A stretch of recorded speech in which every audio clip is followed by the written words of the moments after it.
ଜୟ ଯୀଶୁ। ପ୍ରଭୁ ଯୀଶୁ ଖ୍ରୀଷ୍ଟଙ୍କଠାରେ ମୋର ଅତି ପ୍ରିୟ ଭାଇ ଓ ଭଉଣୀମାନେ ସମସ୍ତେ କେମିତି ଅଛନ୍ତି? ଭଲରେ ରହନ୍ତୁ। ଶୁଣିବା ଆମେ ଆଜି ମନ୍ଦିରରେ ବାଳକ ଯୀଶୁ ଶୁଣିବା। ଯୀଶୁଙ୍କ ପିତାମାତା ଲୁକଙ୍କ ସୁସମାଚାର ଅଧ୍ୟାୟ 2 ପଦ ସଂଖ୍ୟା 41। ଯୀଶୁଙ୍କ ପିତାମାତା ପ୍ରତିବର୍ଷ ନିସ୍ତାର ପର୍ବ ପାଳନ କରିବା ନିମନ୍ତେ ଜେରୁସାଲେମକୁ ଯାଉଥିଲେ। ଯୀଶୁଙ୍କୁ ଯେତେବେଳେ 12 ବର୍ଷ ହୋଇଥିଲା ସେମାନେ ଅନ୍ୟାନ୍ୟ ବର୍ଷ ପରି ପର୍ବ ପାଳନ କରିବା ପାଇଁ ସେଇଟାକୁ ଗଲେ। ପର୍ବ ଶେଷ ହେବା ପରେ ସେମାନେ ବାହୁଡ଼ି ଆସୁଥିବା ସମୟରେ ବାଳକ ଯୀଶୁ ପିତାମାତାଙ୍କ ଅଜାଣତରେ ଜେରୁସାଲେମରେ ରହିଗଲେ। ସେ ସହଯାତ୍ରୀଙ୍କ ମେଳରେ ଆସୁଥିବେ ଭାବି ତାଙ୍କର ପିତାମାତା ଦିନକର ବାଟ ଚାଲି ଆସିଲେ। ତାପରେ ସେମାନେ ଆତ୍ମୀୟ ଓ ବନ୍ଧୁମାନଙ୍କ ମେଳରେ ତାକୁ ଖୋଜିବାକୁ ଲାଗିଲେ। ପ୍ରେଜ୍ ଦ ଲର୍ଡ, ପ୍ରେଜ୍ ଦ ଲର୍ଡ। ଦେଖନ୍ତୁ ମୋର ଭାଇ ଓ ଭଉଣୀମାନେ, ଆମେ ସମସ୍ତେ ଗୋଟେ ଗୋଟେ ପରିବାରରୁ ଆସୁଛୁ। ଫାଦର ଆଉ ଟିକେ ଆଗେ ପରିବାରରୁ ବାହାରିଲେ ଆପଣମାନେ ଅଧିକାଂଶ ଜଣ ବର୍ତ୍ତମାନ ପରିବାର ଗୁଡ଼ିକରେ ଫ୍ୟାମିଲି ଗୁଡ଼ିକରେ ଆପଣମାନେ ଅଛନ୍ତି। ପରିବାରରେ ମା ବାପାମାନଙ୍କ ତରଫରୁ ବିଶେଷ କରି ପିଲାମାନଙ୍କୁ ମନୁଷ୍ୟ କରିବା ସମୟରେ କ'ଣ କିସ କରିବାର ଅଛି ସେ ବିଷୟରେ ଆମ୍ଭମାନଙ୍କ ପାଇଁ ଯଥେଷ୍ଟ ଶିକ୍ଷା ଆଜିର ଏହି ସୁସମାଚାରରୁ ଆମ୍ଭମାନଙ୍କୁ ପାଇବ। ବାକ୍ୟ 41 ଯୀଶୁଙ୍କ ପିତାମାତା ପ୍ରତିବର୍ଷ ନିସ୍ତାର ପର୍ବ ପାଳନ କରିବା ନିମନ୍ତେ ଜେରୁସାଲେମକୁ ଯାଉଥିଲେ। ୟେସ୍, ପ୍ରତିବର୍ଷ ମାନେ ଈଶ୍ୱର ଆମ୍ଭମାନଙ୍କୁ ଦେଇଥିବା ପରିବାର ମନେ ରଖିବା। ସଦାପ୍ରଭୁ ମୋ ଜୀବନକୁ ମୋର ଜୀବନ ସାଥୀକୁ ସ୍ୱାମୀକୁ ସ୍ତ୍ରୀକୁ ଆଣୁଛନ୍ତି, ଆମକୁ ପିଲାମାନଙ୍କୁ ଦେଉଛନ୍ତି। ସେ ପିଲାମାନଙ୍କୁ ମନୁଷ୍ୟ କରିବା ଆଉ ଆମକୁ ସବୁ ପରିବାର ସହ ସ୍ୱର୍ଗରେ ପହଞ୍ଚିବା। କେମିତି ଆମେ ସ୍ୱର୍ଗରେ ପହଞ୍ଚିବୁ? ବାରମ୍ବାର ସେ ପ୍ରଭୁଙ୍କର ପରାମର୍ଶ ଆମେ ନେବା ଦରକାର। ତାହା କେମିତି ହେବ? ପ୍ରାର୍ଥନା ପାଇଁ ନିର୍ଦ୍ଦିଷ୍ଟ ଗୋଟିଏ ସମୟ ଦରକାର। ମୁଁ ହାତୀଗଡ଼ ପାରିଶରେ ଆମର ପାରିଶ ଲୋକମାନଙ୍କୁ କହେ, କ୍ୟାଥୋଲିକ୍ ଖ୍ରୀଷ୍ଟିଆନ ହିସାବରେ ସପ୍ତାହକୁ ଥରେ ଗୋଟିଏ ରବିବାର ଯଜ୍ଞ କେବେଲେ ମିସ୍ କରିବାର ନାହିଁ। ଯଜ୍ଞ ପାଇଁ ନିଶ୍ଚୟ ତା ପୂର୍ବେ ବା ଅନ୍ୟାନ୍ୟ ଦିନ ଗୁଡ଼ିକରେ ପାପ ସ୍ୱୀକାର କରି ସପ୍ତାହକୁ ଥରେ ରବିବାର ଯଜ୍ଞରେ ଯୋଗ ଦେଇକି ଦିବ୍ୟ ପ୍ରସାଦ ଗ୍ରହଣ କରିବା ଦରକାର। ମାସକୁ ଥରେ ପାପ ସ୍ୱୀକାର କରିବା ଦରକାର। ସବୁଦିନ ପ୍ରଭୁଙ୍କର ପବିତ୍ର ବାକ୍ୟ, ଜୀବନ୍ତ ବାକ୍ୟ ପଢ଼ିବା, ଧ୍ୟାନ କରିବା ଦରକାର। ଏମିତିକାର କେତେକ ବିଷୟ ଗୁଡ଼ିକ ଆମର ପିଲାମାନଙ୍କୁ ମା ବାପାମାନେ ଆରମ୍ଭରୁ ସାନବେଳଠାରୁ ସେମାନଙ୍କୁ ବୁଝେଇ ଦେବା ଦରକାର। ପ୍ରେଜ୍ ଦ ଲର୍ଡ, ପ୍ରେଜ୍ ଦ ଲର୍ଡ। ଆଚ୍ଛା, ଏମାନେ ଜେରୁସାଲେମ ମନ୍ଦିରକୁ ସାଧାରଣ ପରି ଏମାନେ ଗଲେ। ତାପରେ ବାକ୍ୟ 44 ସେ ସହଯାତ୍ରୀଙ୍କ ମେଳରେ ଆସୁଥିବେ ଭାବି ତାଙ୍କର ପିତାମାତା ଦିନକର ବାଟ ଚାଲି ଆସିଲେ। ତାପରେ ସେମାନେ ଆତ୍ମୀୟ ଆଉ ବନ୍ଧୁମାନଙ୍କ ମେଳରେ ତାକୁ ଖୋଜିବାକୁ ଲାଗିଲେ। ତାକୁ ନ ପାଇବାରୁ ସେମାନେ ତାକୁ ଖୋଜି ଖୋଜି ଜେରୁସାଲେମକୁ ବାହୁଡ଼ି ଗଲେ। ପିଲାମାନେ ନଷ୍ଟ ହେଲା ସମୟରେ ପିଲାମାନଙ୍କୁ ଖୋଜିବା ଦରକାର। ଏହି ପରିବାରକୁ କୁମାରୀ ମାରିଆଙ୍କ ସାଧୁ ଯୋସେଫଙ୍କୁ ଈଶ୍ୱର ଦେଇଥିବା ବଡ଼ ଗୋଟିଏ ଦାନ ହେଉଛି ସେମାନଙ୍କର ଶିଶୁ ଯୀଶୁ। ପ୍ରତ୍ୟେକ ମା ବାପା ମାନେ କେବେ ଭାବନ୍ତୁ ନାହିଁ ଏ ପିଲାମାନେ ଆପଣମାନଙ୍କର ନ ରଙ୍ଗ ନମ୍ବର ଏ ପିଲାମାନେ ଆପଣମାନଙ୍କର ବୋଲି ଆପଣମାନେ କହିଥିବା ଛୁଆମାନେ ଈଶ୍ୱରଙ୍କର କିଛି ସମୟ ସେମାନଙ୍କର ପାଳନ ପ୍ରତିପାଳନ କରିବା ମନୁଷ୍ୟ କରିବା ସେମାନଙ୍କୁ ସ୍ୱର୍ଗକୁ ଯିବା ପାଇଁ ପ୍ରସ୍ତୁତ କରିବା ସେ ଡ୍ୟୁଟି ଦେଇକି ସେ ଛୁଆମାନଙ୍କୁ ସଦାପ୍ରଭୁ ଆପଣଙ୍କ ହାତରେ ଦେଇଅଛନ୍ତି। ହେଲେ କୌଣସି ସମୟରେ ପିଲାମାନେ ହଜିଯିବା ସମୟରେ ମାନେ କ'ଣ ପ୍ରାର୍ଥନା ପାଇଁ ସେମାନଙ୍କର ଇଚ୍ଛା ନାହିଁ, ମାସେ ମାସେ ବର୍ଷ ହେଲା ସଂସ୍କାର ଗୁଡ଼ିକ ଗ୍ରହଣ କରୁନାହାନ୍ତି, ବାଇବଲ ପଢ଼ୁନାହାନ୍ତି, ସେମାନଙ୍କୁ ଖୋଜିବା ଦରକାର। ମୋର ଭାଇ ଓ ଭଉଣୀମାନେ କୁଆଡ଼େ ଗଲେ ଖୋଜିବା ଦରକାର। କୁମାରୀ ମାରିଆ ଆଉ ସାଧୁ ଜୋସେଫ ତାହା ହିଁ କଲେ। ତାକୁ ନ ପାଇବାରୁ ସେମାନେ ତାକୁ ଖୋଜି ଖୋଜି ଜେରୁସାଲେମକୁ ବାହୁଡ଼ି ଗଲେ। 3 ଦିନ ପରେ ସେମାନେ ଯୀଶୁଙ୍କ ମନ୍ଦିର ପ୍ରାଙ୍ଗଣରେ ଦେଖିବାକୁ ପାଇଲେ। ମୋର ମା ବାପା ମାନେ ଗୋଟିଏ ପ୍ରଶ୍ନ, ବିଭିନ୍ନ ସମୟ ଗୁଡ଼ିକରେ ଆପଣମାନଙ୍କର ପିଲାମାନେ ହଜି ଯାଇଛନ୍ତି। ପିଲାମାନଙ୍କୁ ଖୋଜି ଖୋଜି କେବେଲେ ଆପଣମାନେ ଗିର୍ଜାକୁ ପାରିଶ ଚର୍ଚ୍ଚ ଆଡ଼େ ଆପଣମାନେ ଯାଇଛନ୍ତି କି? ମାନେ ଯେଉଁ ପ୍ରକାରରେ ଏ ପିଲାକୁ ସେମାନେ ଶିକ୍ଷା ଦେଲେ ତା ଅନୁସାରେ କୁଆଡ଼େ ହଜିଗଲେ ମଧ୍ୟ ଏ ପିଲାଟିକୁ ଗିର୍ଜା ପ୍ରାଙ୍ଗଣରେ ମିଳିବ ବୋଲି ସେମାନଙ୍କର ବିଶ୍ୱାସ ଥିଲା। ତେଣୁ ସେମାନେ ଖୋଜି ସେମାନେ ଯାଉଛନ୍ତି ମନ୍ଦିରକୁ। ହଜି ଯାଇଥିବା ପିଲାମାନଙ୍କୁ ପାରିଶ ଚର୍ଚ୍ଚ ପ୍ରାଙ୍ଗଣରେ ପାଇବା, ଗାଁର ଚର୍ଚ୍ଚରେ ପାଇବା, ଏହାଠାରୁ ଆଉ କ'ଣ ଦରକାର ମୋର ଭାଇ ଓ ଭଉଣୀମାନେ? ଆଚ୍ଛା, ସେଠାରେ ସେ ଧର୍ମ ଗୁରୁମାନଙ୍କ ସହିତ ବସି ସେମାନଙ୍କ ଶିକ୍ଷା ଶୁଣୁଥିଲେ ଏବଂ ସେମାନଙ୍କୁ ପ୍ରଶ୍ନ କରୁଥିଲେ। ଧର୍ମ ଗୁରୁମାନଙ୍କ ସଙ୍ଗୀତ ବସି ସେମାନଙ୍କ ଶିକ୍ଷା ଶୁଣୁଥିଲେ।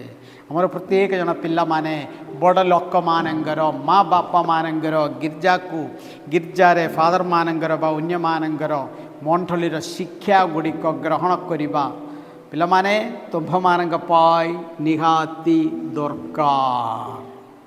ଆଚ୍ଛା, ପରବର୍ତ୍ତୀ ପଦ ଗୁଡ଼ିକ ଭଲରେ ଶୁଣିବା। ବାକ୍ୟ 48 ଲୁକ୍ 2:48। ସେଠାରେ ଯୀଶୁଙ୍କୁ ଦେଖି ତାଙ୍କର ପିତାମାତା ବିସ୍ମିତ ହେଲେ ଏବଂ ତାଙ୍କ ମାତା ତାକୁ କହିଲେ, ପୁଅ ତୁ ଆମ ପ୍ରତି କାହିଁକି ଏପରି ବ୍ୟବହାର କଲୁ? ଦେଖ ତୁ କାହିଁକି ଏହିପରି ଆମ ପ୍ରତି ବ୍ୟବହାର କଲୁ? ସତ ଯେ ସେ ଈଶ୍ୱର ପୁତ୍ର କୁମାରୀ ମାରିଆ ଭଲରେ ଜାଣୁଥିଲେ, କିନ୍ତୁ ବର୍ତ୍ତମାନ ସେ ମା ଯୀଶୁ ହେଉଛନ୍ତି ତାଙ୍କର ପୁଅ। ଜଣେ ମା ହିସାବରେ ସେ ତାଙ୍କ ଡ୍ୟୁଟି ସ୍ପଷ୍ଟ ଭାବରେ ଛୁଆକୁ ପଚାରୁଛନ୍ତି, ବିନା ପରମିଶନରେ କାହିଁକି ଏମିତି ରହିଲୁ? ଏଇଟା ଆମେ ପ୍ରତ୍ୟେକ ଜଣଙ୍କ ପାଇଁ, ପିଲାମାନଙ୍କର ଦାୟିତ୍ୱରେ ଥିବା ସକଳ ସବୁ ବଡ଼ ଲୋକମାନଙ୍କ ପାଇଁ, ମା ବାପାମାନଙ୍କ ପାଇଁ ଉତ୍ତମ ଶିକ୍ଷା। ଆପଣମାନଙ୍କର ପିଲାମାନେ କୁଆଡ଼େ ଯାଉଛନ୍ତି, କେତେ ସମୟ ରାତିରେ ବାହାରେ ରହୁଛନ୍ତି, କାହା ସଙ୍ଗେ ସାଙ୍ଗସାଥି ହେଇକି ରହୁଛନ୍ତି, ଆପଣମାନେ ଜାଣିବା ଦରକାର। ପିଲା କେତେ ବଡ଼ ହେଲେ ମଧ୍ୟ ମା ବାପାମାନେ ସେମାନଙ୍କ ଡ୍ୟୁଟିରୁ ଏପଟ ସେପଟ ହେବାର ନାହିଁ। ଟିକେ ଦୁଃଖର ବିଷୟ, ଆମର ମା ବାପାମାନେ ଏହି ଦିଗରେ ଅବହେଳା କରୁଛନ୍ତି। କାହିଁକି ବାରମ୍ବାର ମା ବାପାମାନଙ୍କ ପଛରେ ଗାଁରେ ସବୁ ଯଜ୍ଞ ପାଇଁ ଯିବା ବେଳେ କାହିଁ ତୁମର ଏ ଛୁଆ, ସେ ପୁଅ, ସେ ଝିଅ, ନାଇଁ ସେ ବୁଲିବାକୁ ଗଲେ, ଘରେ ଅଛି ଆସୁନାହିଁ, ଏମିତିକି ରବିବାର ଗିର୍ଜାକୁ ଆସିଲା ବେଳେ ମା ବାପା ଏତିକି ନା ସେ କହିଲା ମୁଁ ଯିବି ନାହିଁ ବୋଲି ଏତିକି କହିକି ମା ବାପାମାନଙ୍କ ଡ୍ୟୁଟିରେ ଅବହେଳା କଲେ ହେବ କି? ଏଠି କୁମାରୀ ମାରିଆ ଆମ୍ଭମାନଙ୍କ ପାଇଁ ବଢ଼ିଆ ଗୋଟିଏ ନମୁନା ରଖୁଛନ୍ତି। ପୁଅ ତୁ ଆମ ପ୍ରତି କାହିଁକି ଏହିପରି ବ୍ୟବହାର କଲୁ? ପରବର୍ତ୍ତୀ ପଦ ଗୁଡ଼ିକ ଦେଖ, ତୋ ବାପା ଆଉ ମୁଁ ତତେ କେଡ଼େ ଉତ୍କଣ୍ଠାର ସହ ଖୋଜୁଛୁ। ତୋ ବାପା ଆଉ ମୁଁ, ମା ବାପାକୁ ଆଗରେ ରଖୁଛନ୍ତି।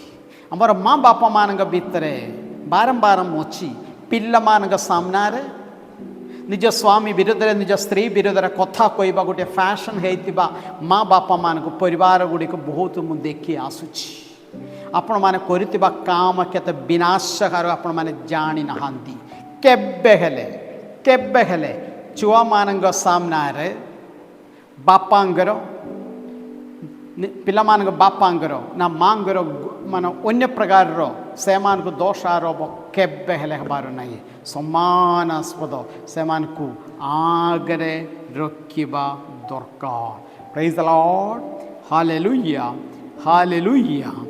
अच्छा तापर जीशुंगर उत्तर तुम्हें मत कहीं खुजिल तुम्हें कौन जान नो कि मु मोद पितांग गृह रुथी।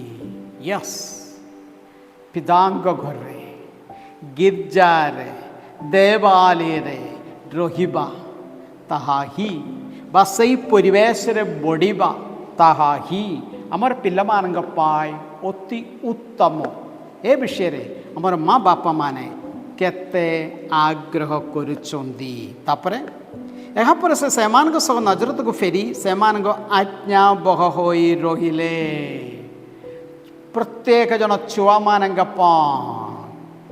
माँ बापा मान कथा मानंदु, मंडलीर कथा मानंदु, पारिश प्रीस्ट मान कथा मानंदु। छुआ माने तुम्भ मान पाए यह ही ईश्वरंगर इच्छा। दुखर विषय आमर छुआ मैंने मैट्रिक पास कले मु मैट्रिक पास कली मु बीए पास कली आ कहार कथा शुणवा दरकार नहीं। Sorry wrong number. आगे शिशु ज्ञान और बयस्सरे तथा ईश्वर मनुष्य मान अनुग्रह बढ़िबाकू लागिले। ज्ञान और बयस्सर मात्र नुहे ज्ञानर मध्य ईश्वर और मनुष्य मान अनुग्रह बढ़िबाकू लागिले। आमर छुआ मान पाई केवल खाद्य वस्त्र पाठपढ़ा एतिकी हेब ना। थरे जड़े माँ ओडिशार बड़ गोटे टाउन रे पाठ पढ़ी निज घर टे दूर पाठ पढ़ी जड़े छुआ छुआ माने 22 पुआ पिला से बड़ सहर रे सिटी रे से भल पाठ पढ़ी कि बर्तमान कौन है माँ बाप मैंने पठाई पैसा सब कॉलेज को जाऊ ना सांगसाथी मान संगे बोली पैसा सब नष्ट कर पाठ पढ़ा ना कि ना। तेणु ध्यान गुरुत्व बाप माँ से छुआटी धरिकी आनिले मो पाक फादर ताकू टिके फ्रांसिस फादर ताकू टिके उपदेश दियंतु। मुझे सीधा पचारि केबे हेला पाप शिकार गत पाप शिकार केबे हेला ए कौन पाप शिकार कौन एटा अंब ना पणस ना सेमती से मत अनैले मो माँ को अनैली माँ धीरे मुंड तलक पकाई पचारि पचारि नहीं कहूची नाई फादर से ए पर्यंत पाप शिकार करी नाही। देखो तो पिलाटीर पाठ पढ़ा +2 +3 एबे आउ टिके उच्च शिक्षा सबू किंतु केबे हेले तांको प्रथम थर पाई पाप शिकार करैबा देव प्रसाद ग्रहण करिया पाई अवहेला करितिबा माँ दुख लगिला सीधा ताको मु कहली माँ हिसाब रे तुम्हें तुम ड्यूटी रे अवहेला करुछु। देखंतु जीशु ज्ञान और बयस्सरे तथा ईश्वर मनुष्य मान अनुग्रह बढ़िबाकू लागिले। आमर छुआ मान सबु दिगरे सबुठारु ईश्वर सामना रे से माने बढ़िबा दरकार। केवल खाद्य वस्त्र पाठपढ़ा हेले हेब नाही। आसतु मोर अति प्रिय भाई और भौणी माने आमे प्रार्थना करिबा। तो निधन्य प्रभु परमेश्वर आज आमर सकल परिवार गुड़िक आमे प्रार्थना करिछु। शिशु जीशु कुमारी मरिया सद जोसेफ संगे से पवित्र कुटुंब जमती से माने सदा सर्वदा ईश्वर इच्छा कुजलता अनुसार जीवन जापन करने पाई से माने प्रत्येक जन को आशीर्वाद करंतु प्रभु। माँ बापा माने जमती पिलामान पाई पिलामान को ईश्वर चाहती अनुसार मनुष्य करने परिश्रम करेंगे। छो माने सदा सर्वदा माँ बाप मान कथा मानिकी उत्तम भल मनुष्य हे परिणामय परमेश्वर आम प्रत्येक परिवार गुड़िक आशीर्वाद करंतु। पिता और पुत्र एवं पवित्र आत्मा आपण मान को आशीर्वाद करंतु। आमेन। ସମସ୍ତଙ୍କୁ ଜୟ ଯୀଶୁ।